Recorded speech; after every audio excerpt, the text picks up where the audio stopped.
Thank you very much for your introduction. I'd like to present Healios. We brought the company public 3 months ago to Tokyo Stock Exchange, and it's been an exciting experience. I'm in charge of this company for the last 3 years. And currently, we have main two pipelines. The left-hand side shows the first pipeline, which has been approved and sold all over Europe right now. This is a kind of a dye, adjuvant to stain ocular tissue. We have gained 63.1% market recognition by ophthalmologists in Europe. So the beauty is the doctors who's using this dye on the left-hand side are the doctors who's going to use our IPS Cell product in the clinic. So our main focus today is about IPS Cell Technology. So last year, we have started a world-first IPS clinical research using autologous approach. And then it's been 1 year, and the result has been released by Riken several weeks ago. And we generated RP cells from iPS cells, and then we implanted the patient who's in middle 70, only just one case. But with that case, patient had 18 series of injections for both eyes, and 10 injections for the eyes we have implanted RP cells. And results was very good. She did not experience any recurrence of wet type AMD in the last 1 year. Usually, a patient who has anti-VEGF injection, 92% of the patient experiences recurrence within 1 year.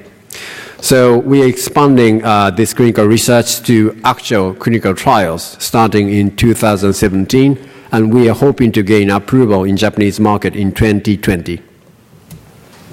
So prevalence AMD is very high in the United States and Europe, and we are planning to establish clinical trials in the United States. And here is a collaboration deal we have closed with Dainippon Sumitomo Pharmaceutical, limited to only in Japanese region. So Dainippon Sumitomo Pharmaceutical will fund the project up to $68 million, and we have created joint venture called Silogen, which we own 50%, DSP owns 50%. And Silogen will be in charge of production of the final product and also promotion of the product. And Healios will be the market authorization holder. And the United States and Europe, we have free hand to run our trials by ourselves. So here is the unique activity we started back in 2011. When I started the company, we have been thought to be the first company to commercialize iPS cells.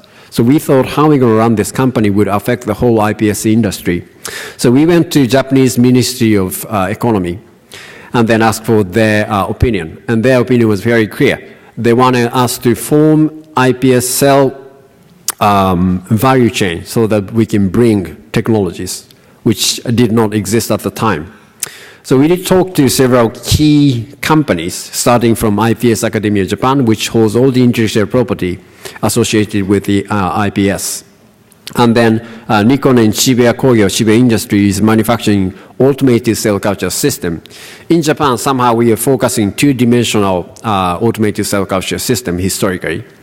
And SNBL is Japanese largest clinical research organization.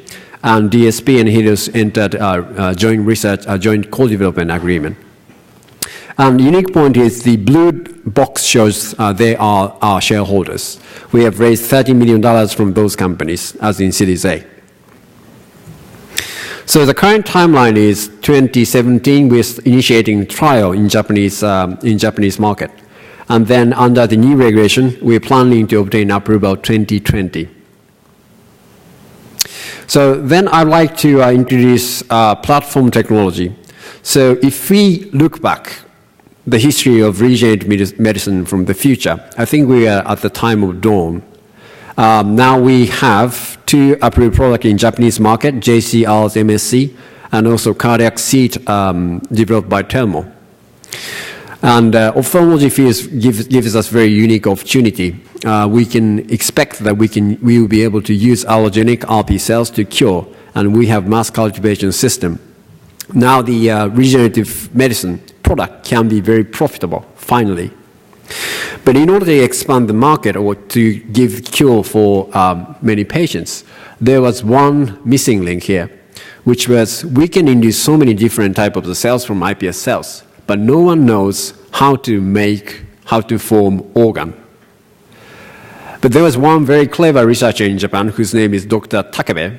He has got the Bell's Award at the age of 26. He came up with very nice method to solve this issue.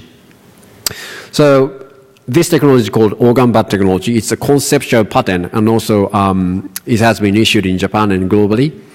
The concept is very clear. If you mix precursor cell and vascular endothelial cell and mesenchymal stem cell, it's going to form organ bud, which can automatically knows how to form organ by itself.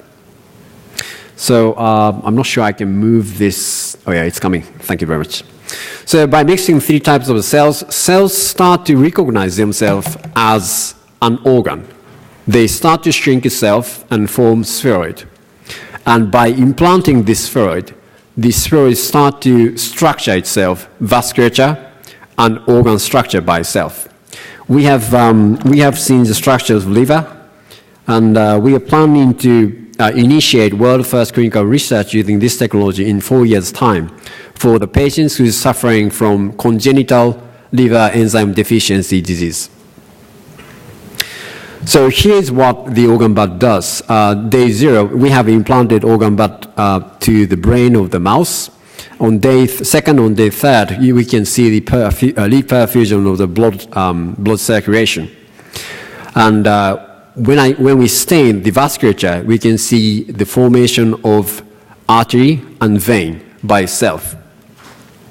And this technology is platform technology. We have tried to use it to whether we can make liver, intestine, lung, kidney, heart, and brain, and cancer, whichever organ we're going to try. All the organ bud has been integrated in tissue, and then they form its original unique organ structure by itself. The most exciting part for us is the structure of the kidney. We implanted the organ bud to the brain of the mouse, day 1, day 5, day 16. So as you can see, on day 16, you can see clear vasculature there. And we have stained the tissue. On day 4, we can see some tubal round tissue. On day 8, we can see structure which looks like nephron. And it is nephron. And we have never seen it before. And then this structure do produce urine in the mouse brain, which is kind of weird and which is not necessary. But I am excited because dialysis is one of the major costs of healthcare system globally. And from organ transplantation experience, we know that if we can recoup at least 20% of normal kidney function, patients can be free from dialysis. So that's the next target of our research. And there is still technical challenges, such as we should come up with some method to absorb excess amount of the water and should be able to condition the level of salt and iron. If we can do it, we'll be able to recover kidney function. So those are our main target. But so far, we have seen good results with the preclinical study, and the structure is there. So that's what we do. This is the end of our presentation, but we are committed to bring IPS Cell Technology to the market, and we are hoping to lead this field. And as I said, the target will be 2020. Whether we can do it or not will be depending on our effort. And thank you very much for your attention.